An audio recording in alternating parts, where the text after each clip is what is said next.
Hey there, welcome to Design Guy. Ready to design custom name label stickers that really pop? Let's dive in. Click Create, type Label Stickers, then select the Label Stickers template from the options shown.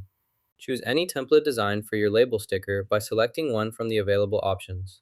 Here, we'll select this specific template. Scroll down and locate the label sticker in the list. Enter level of forget. Add the fried chicken item from 2020 to the list by selecting it and placing it in the designated area. You can also add additional text at this point.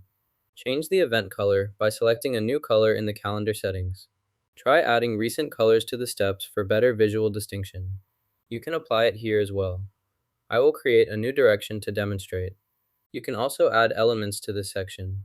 Change the image to fried chicken for 2026, then click the share button to save your changes. Download the image and increase its size here to achieve the best quality. Set the file as PDF for print and use CMYK for professional printing. Now you know how to make name label stickers in Canva and subscribe for more quick design tips.